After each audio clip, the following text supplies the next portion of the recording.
कहानी का शीर्षक है पति पत्नी और वो। पति अभी नहा ही रहा था कि तभी फोन पर मैसेज टोन बजी। पत्नी मोबाइल के पास में ही खड़ी थी। उसका ध्यान फोन की तरफ गया। उसने सहज ही फोन उठाकर मैसेज पढ़ा। Hi good morning dear.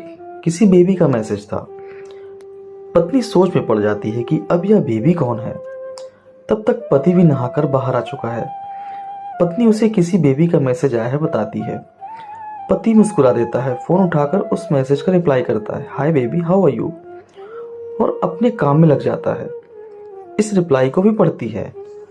अब हर पल पत्नी के दिमाग में यही विचार घूमता रहता है कि यह बेबी कौन है। शाम को पति घर आता है। पत्नी उससे पूछती है, यह बेबी कौन है। पति जवाब में सिर्फ मुस्कुरा देता है और फिर से अपने काम में लग जाता है। 2-3 दिन बीत जाते हैं। उन विचारों ने अभी तक पत्नी का पीछा नहीं छोड़ा था और फिर से पति के मोबाइल पर फिर एक बार बेबी का मैसेज आता है। आज तुम मिलोगे कि नहीं, तुम्हारी बहुत याद आ रही है। इस मैसेज ने आग में घी का काम किया। पत्नी का शक और भी ज्यादा पक्का हो गया। बीच बीच में ऐसे मैसेजेस का आदान प्रदान होता रहता और पत्नी के मन में शक की जड़ें और गहरी होती गईं। पति पूछने पर भी जवाब में सिर्फ मुस्कुराहट के और कुछ नहीं करता। यह शक गुस्सा बनकर तब ज्वालामुखी की तरह फट पड़ता है जब एक दिन उसे अपने पति की जेब में सिनेमा की 2 टिकटें मिलती हैं। पत्नी अपने पति से बहुत झगड़ती है। पति उसे समझाने की कोशिश करता है लेकिन वह कोई भी बात सुनने को तैयार नहीं है। पति को भी उस पर गुस्सा आ जाता है और यह झगड़ा और भी ज्यादा बढ़ जाता है।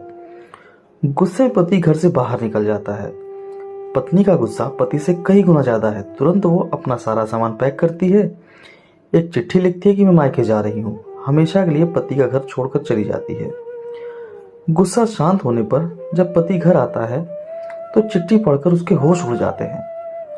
10 दिन बीत जाते हैं और गांव के उस घर पर डोरबेल बजती है जहां पत्नी रहने चली गई है। पत्नी दरवाजा खोलती है। दरवाजे पर 10 साल की एक छोटी बच्ची हाथों में चिट्ठी लिए खड़ी है। वह पत्नी को वह चिट्ठी देती है। बच्ची से वह चिट्ठी लेकर पत्नी चिट्ठी खोलकर पढ़ती है।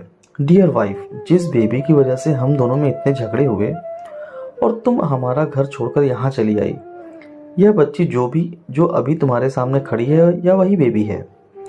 अनाथ आश्रम की एक प्यारी बच्ची इसी के साथ में बातें करता था, सिनेमा जाता था। पहली बार जब तुमने बेबी के बारे में पूछा था तो मैंने जानबूझकर तुम्हें नहीं बताया। सोचा था थोड़ा मजाक करता हूँ, देखता हूँ तुम कैसा रिएक्ट करती हो। लेकिन मैंने यह कभी नहीं सोचा था कि तुम्हारा शक इतना बढ़ जाएगा कि तुम घर ही छोड़ दोगी।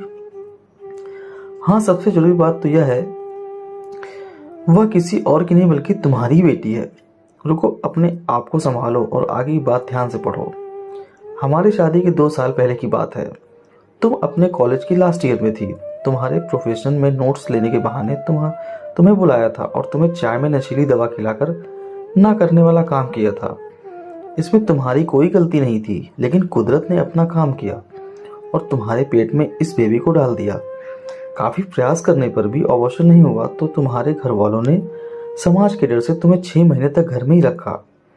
तुम्हारे पिताजी खुद एक डॉक्टर हैं, इसलिए यह बिन मांगा बच्चा बड़ी आसानी से बिना किसी को कानो कान खबर हुए इस दुनिया में आया। भविष्य में तुम्हारी शादीशुदा जिंदगी में कोई प्रॉब्लम ना हो, इसलिए तुम्हारे पिता ने इस बच्चे को गांव के एक अनाथ आश्रम में छोड़ दिया। यह बच्चा मतलब यह बेबी जो अभी तुम्हारे सामने खड़ी है। अगर अभी विश्वास नहीं हो रहा है तो इस बच्ची की गाल का वो तिल देख लो जो शायद तुमने उसे आखिरी बार रोते हुए देखा होगा, या फिर अपने पिताजी से पूछ लो। पत्नी जल्दी से उस बच्ची के पास में लेकर उसकी गालों का तिल देखती है। उसका मन भर आता है, उसकी आंखों में आंसू आ जाते हैं, लेकिन अभी भी चिट्ठी बाकी है, इसलिए वह आगे बढ़ती है। मुझे पता है अभी भी तुम्हारे मन में यह सवाल उठ रहा होगा कि यह सब मुझे कैसे पता। तुम्हें बता दूं कि यह सब तुम्हारे खुद के पिता ने ही अपने मन में उठ रहे पश्चाताप को शांत करने के लिए शादी के 1 महीने पहले मुझसे मिलकर सारी बातें मुझे बताई थी। उन्होंने यह भी कहा था कि अगर मैं चाहूं तो शादी से इनकार कर सकता हूं। मैंने तो स्वीकार किया क्योंकि इस पूरी घटना में तुम्हारी कोई गलती नहीं थी और हमारी शादी हो गई। तुमने मुझे बहुत प्यार दिया, लेकिन तुम्हारे पिता से बेबी के बारे में जानने के बाद मैं उसे मिले बिना नहीं रह पाया। मैं बीच बीच में उससे मिलता था। उससे मिलना, उसके साथ समय बिताना मुझे अच्छा लगता था। कितनी प्यारी बच्ची बिना किसी गलती के क्यों सजा भुगते, बस इसलिए मैं उसे थोड़ी सी खुशी देने की कोशिश करता था। बस मुझे इतना ही कहना था। अब अगर तुम फिर से अपने घर आकर मेरे साथ रहना चाहो तो गैलरी में आ जाओ, तुम्हारा और सिर्फ तुम्हारा डियर पति। मीना एक क्षण की भी